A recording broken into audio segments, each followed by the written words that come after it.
Beberapa hari setelah kalahnya Ketua Hablot, Jansen yang sudah kembali ke rutinitas biasanya, tiba-tiba mendapatkan kiriman surat, yang ternyata itu adalah surat dari Ketua Hablot. Isinya menyatakan bahwa klan Hablot bersumpah setia sampai mati kepada Jansen.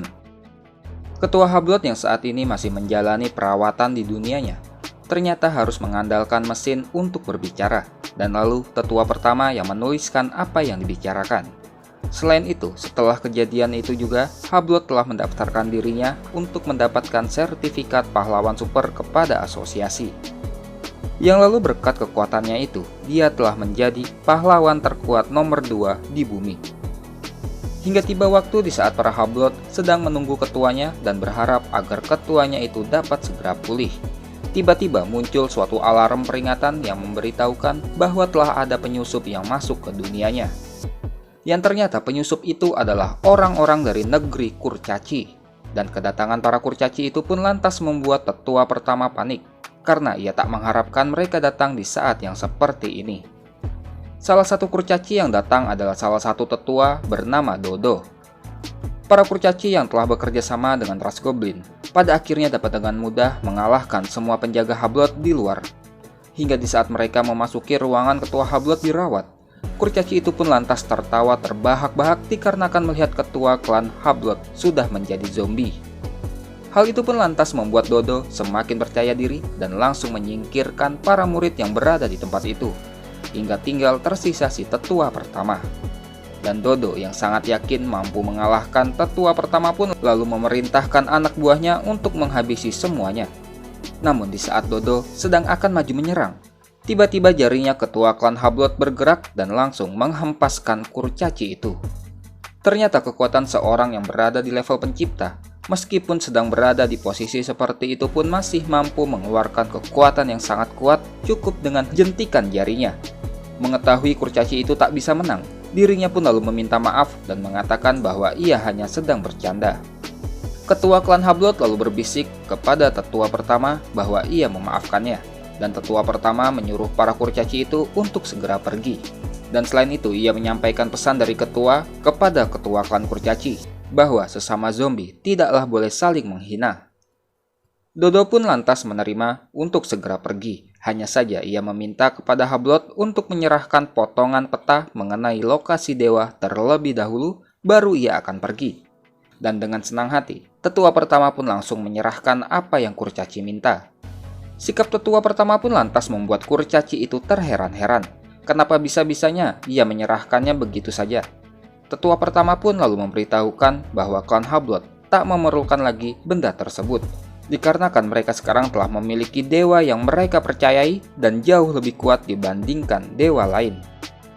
Kurcaci itu yang menganggap bahwa itu hanyalah sekedar omong kosong, lalu pamit undur diri dari tempat itu. Singkat cerita, di lokasi Raja Kurcaci berada, terlihat Dodo sudah sampai di tempat itu sembari memberitahukan informasi terbaru mengenai klan Hablot. Dirinya mengatakan bahwa ketua klan Hablot saat ini sudah menjadi seperti mayat hidup.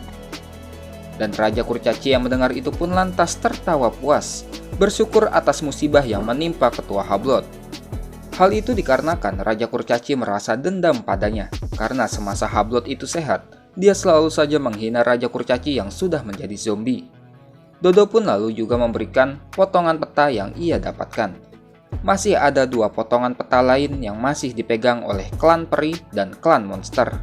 Dodo yang berencana akan segera merebutnya. Raja Kurcaci pun segera menghentikannya, dikarenakan dirinya harus memastikan tidak ada celah terlebih dahulu, dan akan menunggu sampai benar-benar pulih, baru akan menyerang 2 klan yang tersisa itu. Para murid Hablot yang baru tahu bahwa masih ada dunia Kurcaci pun lantas mendapatkan penjelasan dari tetua pertama. Ia mengatakan bahwa selain Hablot masih ada 3 pencipta lain, yang mana mereka berasal dari klan peri, klan Kurcaci, dan klan monster. Mereka bertiga disebut sebagai 3 zombie besar di dunia ini, dan masing-masing dari mereka juga memiliki potongan peta lokasi dewa. Sebelumnya, di saat Hablot baru mencapai level pencipta, demi menemukan sosok dewa, tidak jarang ia mampir ke tempat mereka, dan tidak heran kenapa sekarang mereka sangat membenci Hablot. Mereka sangatlah kuat, meskipun sudah berada dalam fisik zombie, Tapi jika mereka bertarung satu lawan satu dengan fisik zombie Half-Blood saat ini, maka dipastikan mereka dapat memenangkannya dengan mudah. Hal itu dikarenakan mereka jauh lebih lama mencapai level pencipta dibandingkan Half-Blood. Hanya saja mereka tetaplah kerepotan, karena ketika dulu Half-Blood sering mampir ke tempat mereka, meskipun raja mereka kuat, namun tetap saja bawahannya lemah. Jadi setiap Half-Blood ke sana, jutaan korban jiwa pasti akan berjatuhan, dan mereka tak bisa melakukan apa-apa. Oleh sebab itu, Raja Kurcaci yang tidak tahan dengan kelakuan Half-Blood pada akhirnya menyerahkan potongan peta dewa pada klan Half-Blood. Di tempat lain, melalui pesan grup WA antara para raja yang negerinya telah dijajah klan vampir, Raja Kurcaci memberitahukan bahwa Raja klan Half-Blood sekarang sudah menjadi zombie. Raja Peri dan Raja Monster pun pada akhirnya kini juga telah mengetahui keadaannya klannya Half-Blood. Raja Peri dan Raja Monster lantas senang mendengar kabar tersebut, namun mereka memiliki pemikiran yang sama seperti Raja Kurcaci, yang mana mereka tak akan menyerang hingga tubuh mereka telah kembali pulih. Singkat cerita, hari penerimaan murid baru yang diselenggaraan sekali dalam 5 tahun pun dimulai. Hal itu pun lantas disambut gembira oleh semua warga dan mulai berbondong-bondong untuk mendaftarkan diri. Bahkan ada juga ibu-ibu dengan membawa 3 balitanya sudah sibuk memilihkan sekolah super untuk anak-anaknya. Meskipun ibu itu tahu bahwa sekolah kultivasi dewa lebih populer, tapi dia lebih memilih sekolah sihir untuk anak-anaknya. Dikarenakan dia tak mau kalau sampai anak-anaknya nanti masih saja menulis aturan-aturan sekte di saat mereka sudah mencapai umur 30 tahun. Musim penerimaan murid baru akan diselenggarakan minggu depan. Guru Yan sendiri masih belum tahu bahwa perguruannya nanti akan ditutup jika sampai tak ada satupun murid baru yang mendaftarkan diri. Tapi dengan sifat santainya Guru Yan, tentu saja dirinya tak akan mempedulikan kegiatan macam itu. Apalagi akhir-akhir ini Guru Yan sedang sibuk karena harus melatih satu persatu muridnya yang mulai mahir di bidangnya masing-masing. Suatu ketika, di permukaan bulan, terlihat Pak Guru Yan sedang melatih Mengki dalam berpedang. Pak Guru Yan menggunakan meteor-meteor yang ada di sekitar ke arah Mengki sebagai bahan latihannya. Mengki yang harus menebas meteor-meteor itu juga harus memikirkan bagaimana cara untuk menyerang gurunya. Hanya saja, jurus pedang Mengki hanya dihalau begitu saja, dan bahkan sembari mengatakan bahwa ilmu dasarnya Mengki belum kokoh. Dirinya menghalau tebasan pedangnya Mengki hanya dengan menggunakan ranting pohon. Meskipun hanya ranting pohon, namun tebasan yang dihasilkan itu sudah cukup untuk membelah suatu planet menjadi 2 bagian. Mengki yang mengatakan bahwa tindakan gurunya itu bisa saja membunuhnya. Dengan ekspresi mengancam serta mengalungkan rantingnya pada leher Mengki, Yansen pun lalu berkata bahwa kultivator yang belum pernah mengalami situasi hidup dan mati tidak akan lulus. Dan Yansen pun meminta Mengki agar Mengki memahaminya baik-baik. Kemudian, ketika Yansen hendak memberikan pengajaran pada Zihao dan Lanbin, dikarenakan mereka berdua tidak tekun dalam belajar dan juga sering tidak mengerjakan PR, Yansen lantas mengancam mereka berdua. Mereka berdua yang melihat gurunya baru saja menyelesaikan sebuah lukisan dunia monster. Hal itu pun lantas membuat mereka ketakutan dan meminta gurunya untuk tidak menghukum mereka. Mereka memberitahukan bahwa selama ini mereka bukanlah malas, hanya saja mereka sedang sibuk meneliti suatu jimat baru. Hanya saja Yansen tidaklah yakin dengan alasan itu, dikarenakan ia sangat tahu bahwa mereka berdua tidaklah berbakat dalam membuat jimat. Apa kalian sangat menginginkan kekuatan besar? Tanya Yansen sembari menyelesaikan lukisan dunia hantu. Iya, padahal dulu kami berdua adalah simbol kekuatan dari kelas 1. Tapi sekarang, keluar pun harus membawa 2 orang bodyguard. Kita benar-benar menyedihkan. Sebenarnya, kalian berdua tidaklah lemah. Asalkan kalian bisa saling menyesuaikan diri. Kalian bahkan bisa lebih kuat dari ketua kelas dan yang lainnya. Zihao dan Lanbin yang lalu malah berpikiran bahwa menyesuaikan diri yang dimaksud gurunya itu berarti mereka berdua harus berfusion. Siapa pula yang mau menyesuaikan diri dengan makhluk ini? Lebih baik aku mati, ucap Lanbin. Siapa juga yang mau menyesuaikan diri dengan si mata 4 ini? Lebih baik ku hajar kau sampai babak belur, ucap Zihao. Hei, bukan itu maksudku. Ya ampun, bilang yang jelas dong guru. Anda mengagetkan kami. Tiba-tiba, Yansen membuka lukisan berisikan dunia monster dan dunia hantu yang baru saja dibuatnya. Mereka berdua yang bertanya-tanya mengenai apa yang Guru Yan lakukan. Di sini ada 2 pundi-pundi. Jika terjebak dalam bahaya, silakan buka saja. Maksudnya? Mereka berdua yang belum paham akan maksud gurunya. Tiba-tiba Yansen pun mengulurkan tangannya yang lalu membuat Zihao dan Lanbin tertarik dan lalu dimasukkan ke dunia iblis dan dunia hantu tersebut. Dan setelahnya, sembari meminum tehnya, Yansen lalu berharap agar kedua muridnya itu bisa beruntung. Zihao dan Lanbin, keduanya kini telah memasuki dunia iblis dan hantu. Keduanya dijatuhkan di tempat yang berbeda. Zihao di dunia iblis, sedangkan Lanbin di dunia hantu. Zihao kini hanya bisa menangis karena benar-benar ketakutan. Bahkan ia tak mau lagi memiliki kekuatan super asalkan bisa pulang. Hingga di saat dirinya teringat dengan pundi-pundi yang diberikan Guru Yan, yang mana kata Guru Yan dapat mereka buka di saat sedang dalam bahaya. Zihao pun lantas langsung membukanya, namun ternyata isinya hanya sekedar tulisan yang mengatakan, "Ku bilang kau boleh membukanya jika berada dalam bahaya. Apa kau tidak paham?" Dan Zihao pun lalu hanya bisa bingung mengenai apa gunanya pundi-pundi itu jika isinya hanyalah tulisan seperti itu. Zihao dan Lanbin telah dikirim ke dunia kecil untuk berlatih. Sebagai pecundang di dunia tersebut, ini pertama kalinya mereka benar-benar berhadapan dengan dunia kultivator. Entahlah mereka sanggup berkembang atau tidak. Di perguruan kultivasi dewa, kini saatnya bagi Cassie untuk menerima pengajaran pribadi dari Yansen. Dengan mengajukan beberapa pertanyaan mengenai jenis-jenis tanaman, lalu akan menghasilkan obat apa jika tanaman-tanaman tersebut dicampur. Cassie pun dapat dengan mudah dan lancar menjawabnya. Akan tetapi, di saat Yansen mengajukan pertanyaan mengenai beberapa tanaman beracun, dan lalu harus dicampurkan dengan bahan lain apa agar bisa menjadi obat penyembuh luka, Cassie pun lantas terkejut dengan beberapa tanaman tersebut, dikarenakan itu semua hanyalah tanaman beracun, dan ditambah lagi tidak ada pembahasannya di dalam buku. Mendengar hal itu, Yansen pun langsung memukul kepala Cassie menggunakan tongkat rantingnya, sembari mengatakan bahwa resep obat yang tidak ada di buku bukan berarti tidak ada di dunia ini. Berlatih membuat pil tidak bisa hanya mengandalkan buku, tapi juga perlu memutar otak, merasakan aura sendiri untuk menilai tanaman apa saja yang bermanfaat. Sembari menangis, Cassie mengatakan pada gurunya bahwa ia juga tahu mengenai hal itu. Hanya saja akhir-akhir ini otaknya benar-benar kelelahan. Demi menguatkan tubuh para siluman, mereka mampu makan pil obat seperti halnya makan kacang. Setidaknya dalam sehari mereka bisa menghabiskan beberapa kilo pil obat. Entah itu yang beracun atau tidak, mereka memakan semuanya. Karena dalam satu kelas hanya dirinya saja yang bisa membuat pil obat. Sebagai pembuat pil obat level 1, Cassie merasa belum sanggup untuk memenuhi asupan gizi 200 siluman yang telah berada di level langit. Selama ini, dirinya telah merasa seperti robot yang sama sekali tak memiliki waktu untuk berpikir.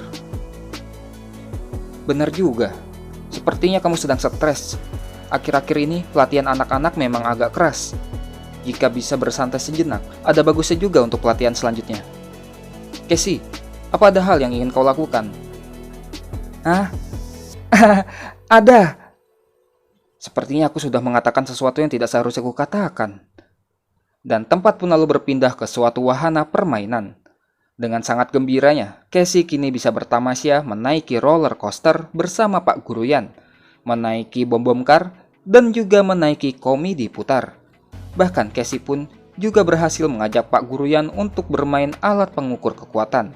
Hanya saja, di saat Yansen mencoba memukul alat itu, bandul pengukurnya pun langsung melesat melewati alat pengukurnya, terus keluar melewati atmosfer bumi, melintasi planet Mars, dan lalu menabrak di permukaan planet yang dihuni oleh makhluk alien. Para alien yang mengalami musibah atas musibah yang tidak mereka ketahui penyebabnya. Namun di sisi lain, Cassie sangatlah senang dikarenakan dirinya telah mendapatkan sebuah hadiah boneka yang besar. Dan ketika Cassie kembali meracik pil obat, pada akhirnya liburannya itu membuahkan hasil. Karena kini Cassie telah berhasil membuat pil obat dengan kualitas tinggi, dan Cassie telah kembali semangat dalam mengerjakan tugasnya. Tak selang lama kemudian, datanglah Mengki memberikan kabar pada Yansen mengenai akan dimulainya rapat penerimaan siswa baru. Dan juga ia memberikan surat dari asosiasi kepada Yansen. Surat itu berisikan kegiatan luar sekolah saat musim panas mendatang. Jadi untuk meningkatkan hubungan sosial para murid, asosiasi selalu mengadakan kegiatan di luar sekolah untuk para murid. Dan kebetulan, kali ini adalah giliran sekolah kultivasi dewa yang mengurusnya. Di suatu tempat di bumi, terlihat dua kurcaci, Dodo beserta anak buahnya baru saja memasuki dunia manusia. Dan terlihat mereka sedang tergesa-gesa karena takut didahului oleh klan peri dan monster. Di tempat lain juga, ada dua makhluk dari klan monster. Dia adalah tetua Asoka beserta anak buahnya. Mereka berdua datang ke bumi dengan membawa peralatan yang telah disimpan di kopernya. Hingga di saat anak buahnya Asoka kebelet kencing dan meninggalkan kopernya di samping Asoka. Tiba-tiba seseorang menutup matanya Asoka sembari berkata, "Asoka, lama tidak jumpa. Coba tebak siapa aku. Aku beri kau 3 kesempatan untuk menebaknya," ucap si monster misterius itu. "Hei monster, aku tidak kenal kau. Cepat lepaskan tanganmu." "Aneh, seingatku aku tak punya kenalan di bumi." "Aku hitung sampai 3. Cepat lepaskan tanganmu."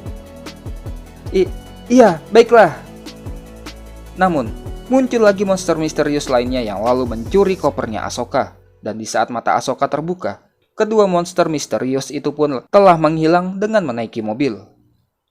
Asoka yang baru tersadar bahwa kopernya telah hilang, dirinya lantas hanya bisa heran dengan apa yang telah terjadi. Ternyata kedua monster tadi adalah 2 orang dari klan peri yang menyamar. Mereka hanya menganggap bahwa klan monster benar-benar sangat bodoh, karena sangat mudahnya ditipu. Acara penerimaan murid baru pun telah dimulai. Para murid-murid senior dari masing-masing sekolah kini mulai mempromosikan sekolahnya masing-masing.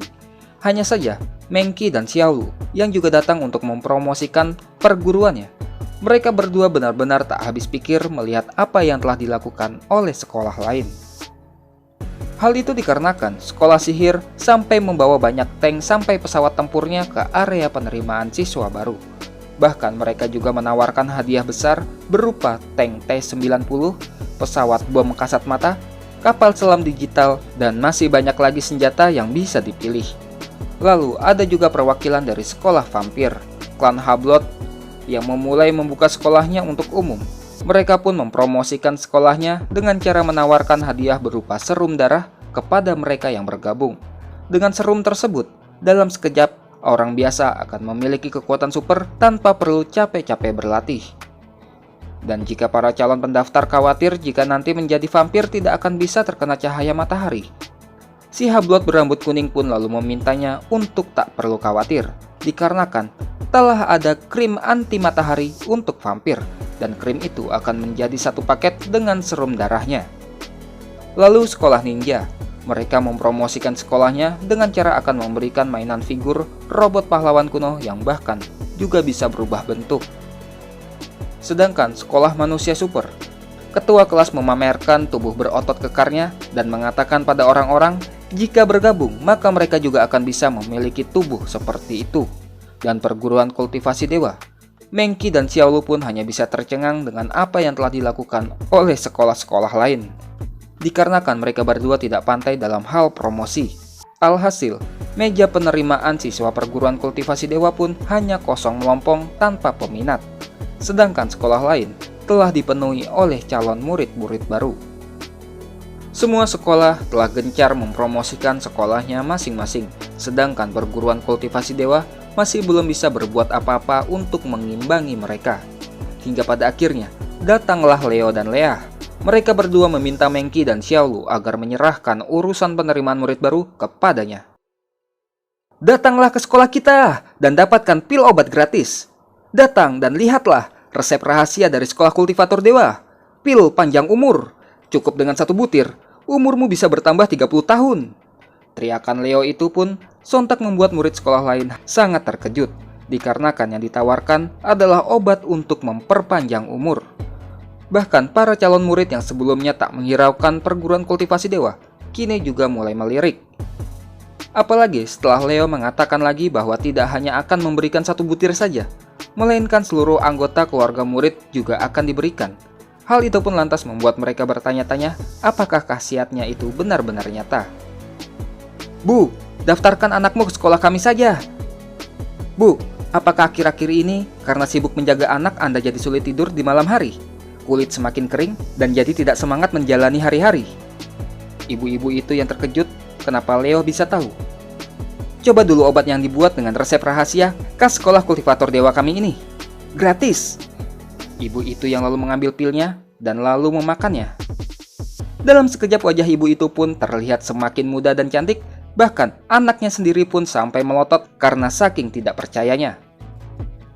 Sekolah ninja, sekolah vampir, sekolah manusia super, sekolah sihir, semuanya juga sangat terkejut melihat akan khasiat dari pil obat tersebut, dan mereka juga memarahi sekolah kultivasi dewa karena telah memakai cara berlebihan seperti itu, dan membuat semua calon murid langsung berlarian untuk mendaftarkan diri mereka ke perguruan kultivasi dewa. Di satu sisi, sesi penerimaan murid baru berlangsung meriah, namun di sisi lain, di dunia iblis, terlihat Zihao sedang ketakutan oleh anjing sampai membuatnya memanjat pohon sampai menangis. Di sebelahnya, terlihat juga ada seorang anak laki-laki yang meminta Zihao untuk melawan anjing itu. Namun, Zihao malah menangis semakin keras, sembari mengatakan ingin pulang. Anak laki-laki itu yang ternyata adalah Yansen yang sedang menyamar pun lantas benar-benar tak habis pikir dengan kelakuannya Zihao, dan dirinya lalu lebih memilih meninggalkan Zihao begitu saja yang sedang ketakutan. Di sisi lain juga ada Lan Bin yang sedang lari ketakutan karena telah melihat hantu, dan ia pun hanya bisa berteriak meminta agar dapat pulang. Di atas tempat mereka berdua berada, ada Yansen juga muridnya yang masih mengawasi. Murid senior itu memohon pada Yansen agar tidak marah pada adik-adik kelasnya itu. Hal itu dikarenakan mereka masih muda dan masih perlu waktu untuk tumbuh. Dengan perasaan agak kesal pun, Yansen lalu meminta muridnya itu agar merubah dimensi waktu di tempat itu. Jika di luar 1 hari, maka di tempat itu adalah 10 tahun. Suatu ketika di malam hari di sekolah sihir, terlihat 2 makhluk kurcaci, Dodo bersama anak buahnya, sudah berada di tempat itu.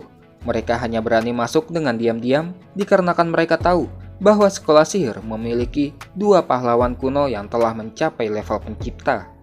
Kedua pahlawan itu disebut penyihir hitam dan penyihir putih, yang mana mereka berdua juga adalah pendiri dari sekolah sihir. Di zaman kuno mereka berdua berhasil menguasai dunia chaos hanya dengan ramuan obat immortal. Hanya cukup dengan mereka bersuara, semua makhluk pasti akan bersorak dengan kekuatan asli mereka yang tak bisa ditebak, membuat mereka menjadi lebih terkenal dibandingkan pencipta yang lain. Hanya saja sejak kedua guru besar itu menghilang, sekolah sihir pun juga jadi memburuk, hingga membuat sekolah ini kini hanya memakai senjata dan pistol untuk bertarung. Akan tetapi, ketiga klan besar mengetahui sebuah rahasia, bahwa resep rahasia ramuan immortal itu disembunyikan di ruangan bawah tanah sekolah sihir. Oleh karena itu, saat ini klan kurcaci, klan monster, dan klan peri berlomba-lomba untuk dapat mencurinya. Klan monster yang peralatannya telah dicuri pada akhirnya kini mulai kesulitan untuk meneruskan rencananya dan hanya bisa menunggu. Sedangkan klan kurcaci, setelah mencuri peralatan nanotransformasi miliknya klan monster, mereka pun akhirnya berhasil menyusup ke ruangan bawah tanah sekolah sihir, serta berhasil melewati semua jebakan yang menghadang. Dan kemudian mereka berhasil mendapatkan 2 buah gulungan berwarna hitam dan putih yang tersimpan di dalam botol. Mereka yang menduga bahwa itu adalah resep ramuan yang mereka cari. Meskipun sedikit ragu dikarenakan ada 2 botol, pada akhirnya mereka mengambil keduanya dan lalu segera pergi dari tempat itu. Hanya saja di luar sekolah, klan kurcaci dan klan monster yang mengetahui bahwa klan peri sudah mendapatkan resepnya, mereka pun lantas segera menghadang peri tersebut. Kedua peri itu pun lalu sesegera mungkin melarikan diri dengan masuk ke dalam sekolah. Hanya saja kali ini mereka masuk dengan menyamar sebagai murid sekolah sihir, dan lalu ikut bergabung di sekumpulan murid-murid sekolah sihir yang sedang bersiap untuk pergi menuju sekolah kultivasi dewa untuk menghadiri kegiatan di luar sekolah. Asoka si monster dan Dodo si kurcaci lantas tak bisa berbuat apa-apa dan hanya memilih untuk mengikuti kedua orang klan peri itu. Singkat cerita, tibalah waktu kegiatan di luar sekolah yang diselenggarakan oleh perguruan kultivasi dewa. Semua murid dari sekolah pahlawan juga mulai berkumpul di tempat tersebut. Bergabungnya klan peri di antara para murid-murid Hal itu pun lantas membuat Ahsoka juga menyamar menjadi murid sekolah manusia super, sedangkan Dodo menyamar menjadi murid sekolah ninja. Hanya saja, baru sampai di depan gerbang utama sekolah, Sujian yang merupakan orang dari klan peri yang menyamar, tiba-tiba dirinya merasakan perasaan yang tidak enak, dan firasatnya mengatakan bahwa tempat itu sangatlah berbahaya.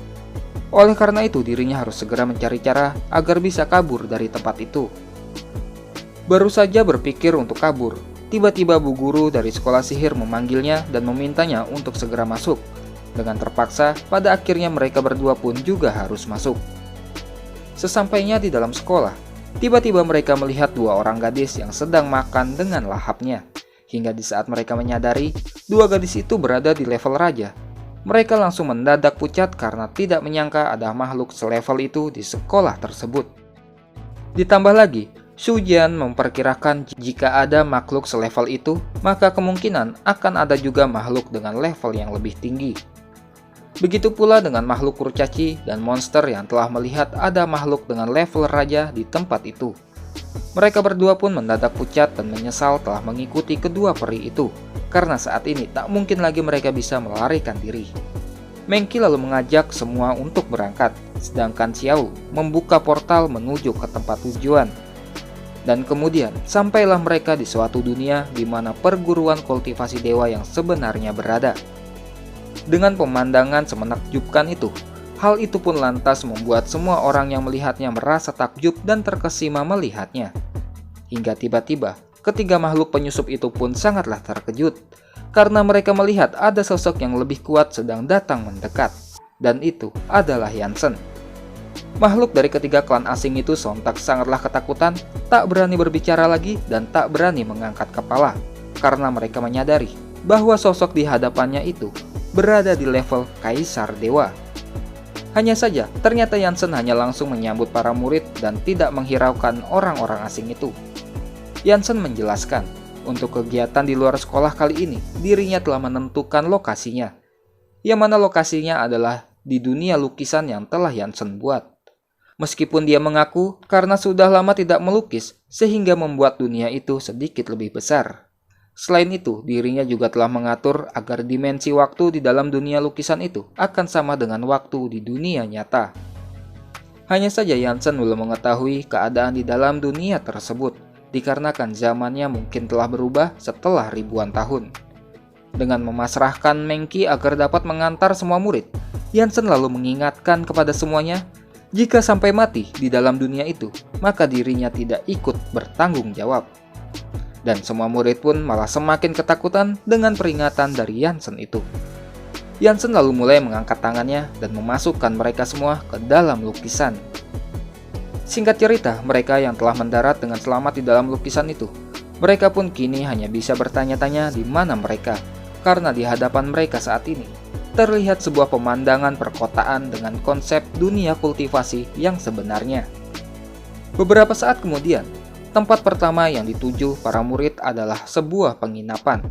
Terlihat ketua kelas sekolah manusia super telah mempersiapkan tumpukan uang lembarnya untuk membayar. Di atas tempat itu, juga ada Yansen yang telah berubah wujud menjadi sosok anak muda. Serta juga ada An-An dan Ning-Ning yang telah menyamar, yang juga akan berperan sebagai pengawalnya Yansen.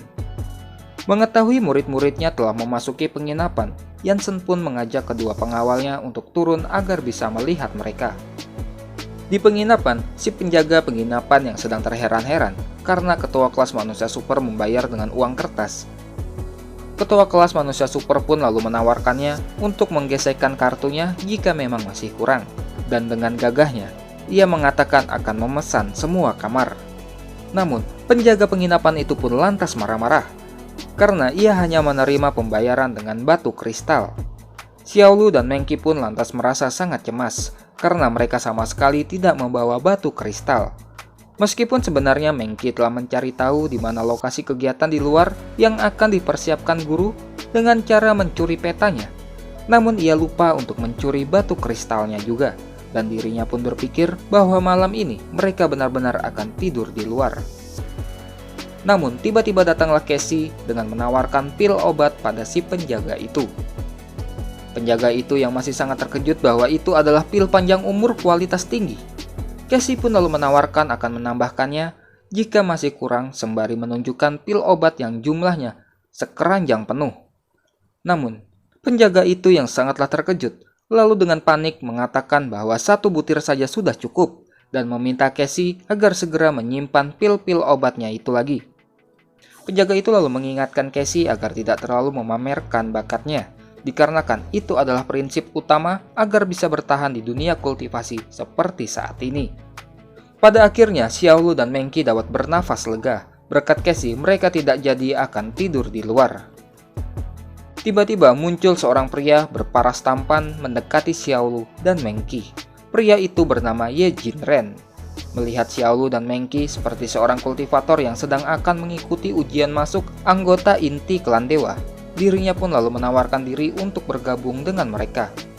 Melihat kemunculan seorang pria tampan itu, lantas membuat Xiaolu dan Mengki tersipu malu. Ditambah lagi, Jinren juga sangat sopan pada mereka, sehingga membuat mereka berdua semakin salah tingkah. Jansen yang sengaja berada di tempat itu untuk mengawasi murid-muridnya pun langsung kesal melihat kedua muridnya itu ternyata sangatlah mudah tergoda oleh pria. Dalam usaha Ye Jinren agar membuat kedua gadis percaya padanya, dirinya pun lalu menunjukkan level kekuatannya, dan terlihat ia berada di level merubah ki menjadi dewa. Jadi Ye Jinren mengaku bahwa ia tak akan bisa menjadi ancaman bagi siapapun. Kedua gadis itu yang berpikir bahwa mereka orang baru di tempat tersebut, dan ada baiknya memiliki rekan yang dapat menunjukkan mereka jalan sekaligus mempelajari tempat tersebut. Maka mereka pun setuju untuk mengizinkan Ye Jinren bergabung bersama mereka. Bahkan Ye Jinren lalu juga mengajak Jansen yang ia kira hanya sebagai adik kecil untuk bergabung. Beberapa hari kemudian, selama beberapa hari ini, Ye Jinren mengajak mereka berkeliling untuk memahami sistem di lingkungan tersebut, serta mengajarkan beberapa hal dasar untuk dapat bertahan hidup di dunia itu. Selama perjalanan tersebut, Ye Jinren juga tak segan-segan mengajari dan memandu kultivator-kultivator jalanan lain, dan hal itu pun membuat Xiaolu dan Mengki percaya bahwa ia adalah orang yang baik. Ketika di rumah makan, Ye Jinren juga memberitahukan mereka bahwa jika ingin bergabung dengan anggota inti klan dewa, maka mereka harus bergabung dahulu dengan salah satu klan besar. Karena klan dewa tidak akan menerima kultivator jalanan dan hanya mereka yang telah bergabung klan besar sajalah yang diperbolehkan bergabung. Ternyata di tempat itu juga ada peri, kurcaci, dan monster. Sembari menikmati makanan yang mana makanan itu juga ditraktir oleh Ye Jinren, mereka berpikir bahwa kemungkinan Ye Jinren sedang mencoba menggoda kedua gadis itu. Hingga di saat Jinren menyentuh tangan Mengki di saat akan memberikan segelas minuman padanya.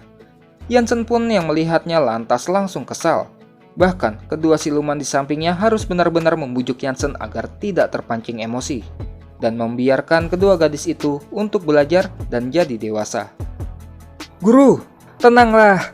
Iya guru, suatu saat nanti murid-muridmu itu mungkin akan membawa pulang murid pria pulang. Tidak mungkin kan guru akan membantai semua teman pria mereka?" Dan dalam rasa ketidaksenangannya, Jansen pun lalu mencoba untuk bersabar. Siang hari berlalu dengan mereka yang hanya bersenang-senang sambil minum-minum, hingga pada malam harinya, Xiaolu pun terpaksa dibopong pulang oleh Mengki karena terlalu banyak minum. Akan tetapi di sisi lain, ternyata Ye Jinren telah mengatur rencana jahat bersama rekan-rekannya pada mereka berdua. Kini diketahui, niat sesungguhnya Ye Jinren mendekati Xiaolu dan Mengki. Hal itu dikarenakan dari segerombolan orang-orang yang baru memasuki kota. Hanya mereka berdua saja yang terlihat cukup kuat serta memiliki aura yang tidak biasa. Jadi dirinya yakin bahwa mereka berdua adalah pengawal dari semua orang yang baru masuk ke kota itu. Hingga saat keduanya kini benar-benar telah tertidur, Ye Jinren pun melancarkan aksinya. Hanya saja Mengki masih mampu menyadari hal itu dan langsung mengambil pedangnya. Di sisi lain, murid-murid lain tiba-tiba juga terbangun dan mulai berlarian keluar kamar untuk mencari tahu sumber keributan. Sedangkan 3 makhluk penyusup yang pada siang harinya ikut berpesta dengan sangat banyak meminum minuman yang diberikan Ye Jinren. Saat ini mereka pun mengalami sakit perut yang luar biasa, hingga pada akhirnya mereka menyadari bahwa ada racun di dalam minuman tadi. Dengan kemampuan berpedangnya, Mengki langsung membabat semua musuh yang hendak menyerang. Mereka cukup terkejut mengetahui bahwa ternyata Mengki adalah seorang kultivator pedang. Sembari mencoba mengatasi ketakutannya, musuh-musuh itu lalu mencoba menyerang lagi. Namun belum sempat mereka mencapai Mengki, tiba-tiba ada serangan kejutan yang langsung mengalahkan mereka semua. Ternyata itu adalah serangan formasi. Formasi telah dibuat oleh Xiaolu. Tuan muda, ini yang satunya kultivator pedang dan yang satunya lagi ahli formasi. Tuan Ye, apa yang sedang kau lakukan? Tanya Xiaolu. Hehe, bukankah sudah jelas? Kenapa kau melakukan ini? Padahal sebelumnya kita telah berteman baik. Salahkan diri kalian karena terlalu kaya. Jangan bilang kalau kalian merasa sudah menemukan cinta sejati. Maaf ya, di sini pil obat lebih berharga dibandingkan wanita. Oh, pria brengsek ternyata ya. Katakan padaku, kau mau dibagi menjadi berapa bagian? Marah ya? Dasar pria brengsek, berani-beraninya kau menipu perasaan kami. Mati kau! Formasi pedang membunuh sudah dibuat Xiaolu dengan skala serangan yang sangatlah besar. Di sisi lain, si ketua kelas dari sekolah manusia super yang melihat rekannya dalam masalah, lalu berniat akan membantu. Namun tak selang lama kemudian, mereka juga malah mulai merasakan sakit perut karena makanan yang mereka makan ternyata telah diberi racun. Jansen yang kebetulan melihat para murid sedang kesakitan karena terkena racun, dirinya malah berpura-pura kesakitan dan pura-pura tak sadarkan diri. Kedua siluman di sampingnya yang terheran-heran dengan sikap gurunya. Mereka pun lalu juga mulai berpura-pura tak sadarkan diri. Bajingan, berani-beraninya kau meracuniku. Akan kubunuh kau, ucap Ahsoka dari klan monster. Hei, Tiarap, kau bodoh ya? Apa kau lupa kita sedang menyamar jadi siapa? Ucap Sujian yang menghentikan niatnya Ahsoka dan mengingatkannya meskipun di sini tak ada pengawal dan guru mereka. Hanya saja kedua murid itu tetaplah kuat. Terbukti dengan kedua gadis itu tidak terpengaruh oleh efek racun. Ternyata Xiaolu dan Mengki mampu mengeluarkan kembali minuman beracun yang telah diminum. Itulah mengapa mereka tidaklah terkena efek racunnya. Begitu rupanya. Tampaknya aku meremehkan kalian. Kalau begitu, terpaksa harus pakai cara kasar, ucap Ye Jinren yang ternyata kekuatan aslinya itu telah mencapai level mengubah jiwa dewa menjadi kehampa. Kau kira aku takut padamu, ha? Aku bukannya tak pernah melawan orang yang selevel denganmu, ucap Xiaolu sembari meluncurkan pedang-pedangnya. Hanya saja seluruh pedang yang diluncurkan Xiaolu dapat dengan mudahnya dihalau Ye Jinren. Hingga di saat ia terkejut ada satu pedang yang berhasil menggores wajahnya. Dirinya pun kembali dikejutkan oleh kemunculan Mengki yang telah berhasil menendang wajahnya. Kultivator pedang mulai bermain serius ya. Tenang dan fokus. Rasakan ini. Teknik jiwa pedang. Sebuah teknik jiwa pedang itu pun pada akhirnya membuat Mengki mensummon makhluk raksasa berpedang. Kemunculan sosok itu pun lantas membuat Ye Jinren sangatlah terkejut, dan begitu pula dengan 3 makhluk penyusup yang bertanya-tanya mengenai sosok apa itu. Tidak usah omong kosong, penggal dia! Tebasan jiwa pedangnya Mengki pun lalu berhasil merusak dimensi pertahanan yang Ye Jinren buat. Ye Jinren pun lantas meminta anak buahnya itu untuk segera memperbaikinya lagi, sedangkan dirinya akan menghadapi Xiaolu dan Mengki seorang diri. Mengki yang cukup kesal dikarenakan Ye Jinren masih baik-baik saja. Jinren pun lalu akan menunjukkan pada Mengki apa yang namanya perbedaan level itu, yaitu dengan cara mensummon monster tingkat 7 ular pengontrol jiwa. Jiwa pedang lalu mulai maju menyerang monster ular yang juga telah siap untuk menyerang. Akan tetapi jiwa pedang langsung merenggut leher ular itu dan lalu menggunakan pedangnya, dirinya menusuk kepala ular itu.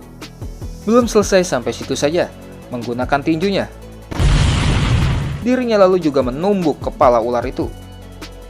Akan tetapi Ye Jinren masih mampu menggunakan mantra penghancur cahaya, yang lalu membuat ular itu masih mampu melilit tubuh jiwa pedang dengan sangat kuat. Level tidak boleh dilangkahi. Jangan bilang kalian berpikir untuk mencoba melangkahi level. Dasar bodoh. Meskipun kalian berbakat, tapi levelku masih lebih tinggi dari kalian.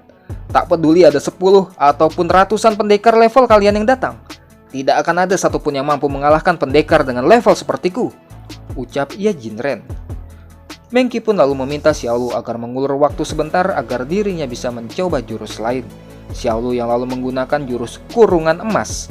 Jurus itu pun mampu menahan pergerakan monster ular itu dengan banyak pedang yang tertancap pada tubuhnya. Di sisi lain, Mengki juga sudah menyelesaikan persiapannya untuk menggunakan jurus barunya. Dengan bilah pedang yang kini telah dilumuri oleh darahnya Mengki. Pedang darah! Bilah pedang Mengki lalu berubah warna menjadi warna merah darah. Begitu pula dengan pedangnya jiwa pedang.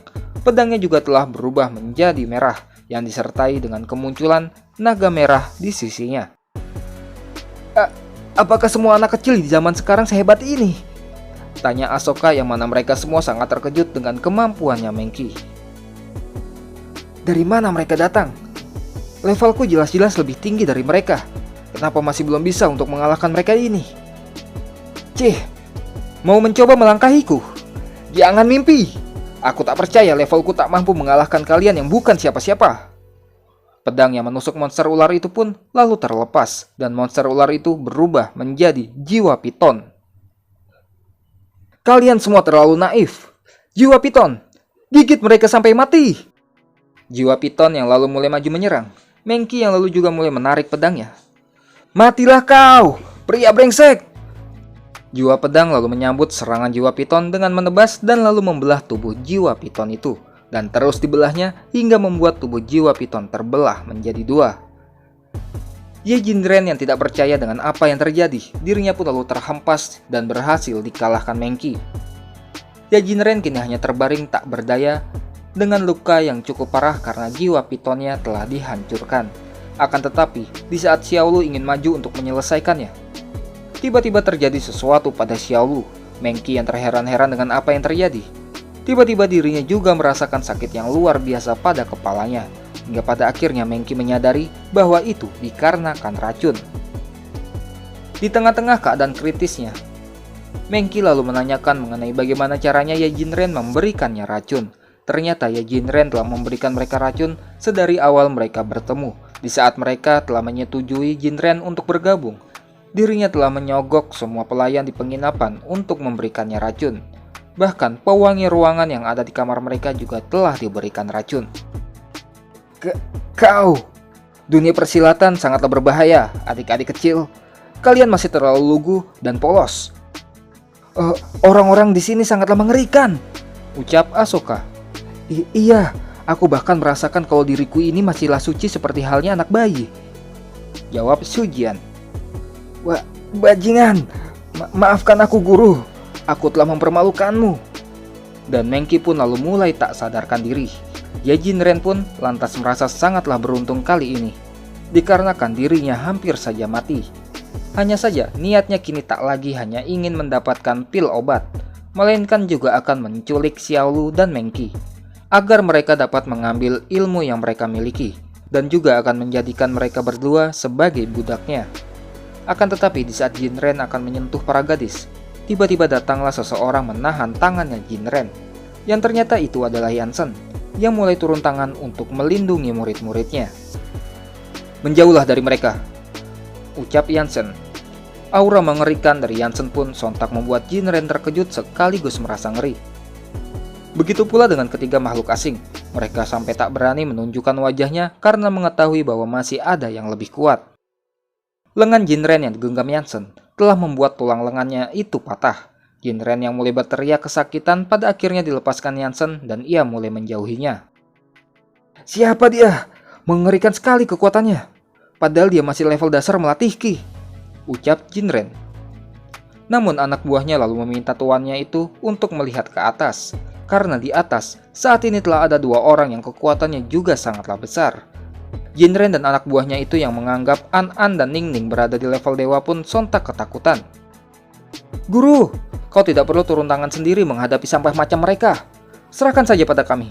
Kami paling jago dalam soal membunuh, pinta An-An dan Ning-Ning. Namun Yansen malah meminta mereka berdua untuk mundur.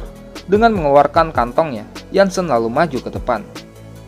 Kau menang. Ini pil obat milik mereka. Kau pantas mendapatkannya. Oh ya, aku tidak ingin murid-muridku bertemu lagi denganmu di dunia ini. Apa kau paham? Ucapan peringatan Yansen itu pun langsung membuat Ye Jinren dan anak buahnya tiba-tiba terluka, dan mereka pun berjanji akan pergi dari kota tersebut. Ternyata Yansen melepas Jinren begitu saja, dan hanya menganggap ini semua adalah sebuah pelajaran yang berharga untuk murid-muridnya. Dia tidak melihatku, dia tidak melihatku, dia tidak melihatku, ucap ketiga makhluk penyusup yang terus berdoa agar mereka tidak ketahuan. Beberapa hari pun berlalu. Atas kejadian sebelumnya, si ketua kelas Mengki sudah berhari-hari tidak makan dan tidak keluar dari kamarnya. Hal itu dikarenakan ia masih merasa bersalah. Dikarenakan kesalahannya, ia hampir saja mencelakai semua rekan-rekannya. Bahkan di saat Xiaolu terus memanggil Mengki untuk keluar makan, Mengki hanya terus diam dan tidak mempedulikannya. Ternyata semua murid-murid yang keracunan berhasil selamat dikarenakan obat yang diberikan Casey. Meskipun Casey cukup terheran-heran dikarenakan kantong berisi obat-obatan miliknya ternyata telah menghilang. Yansen dan dua pengawalnya yang masih berada di tempat itu pun pada akhirnya pamit undur diri dengan beralasan pada Casey bahwa ia telah terlalu lama berada di tempat itu dan harus melanjutkan perjalanannya kembali. Dunia iblis dan dunia hantu memanglah mengerikan, akan tetapi manusia masihlah lebih menakutkan daripada iblis dan hantu. Yansen pun hanya bisa membantu untuk kali ini saja, dan dirinya berharap mereka semua akan bisa tumbuh dewasa. Tak lama kemudian, pada akhirnya Mengki keluar juga dari kamar. Dirinya lalu meminta maaf kepada rekan-rekannya karena telah membuat khawatir.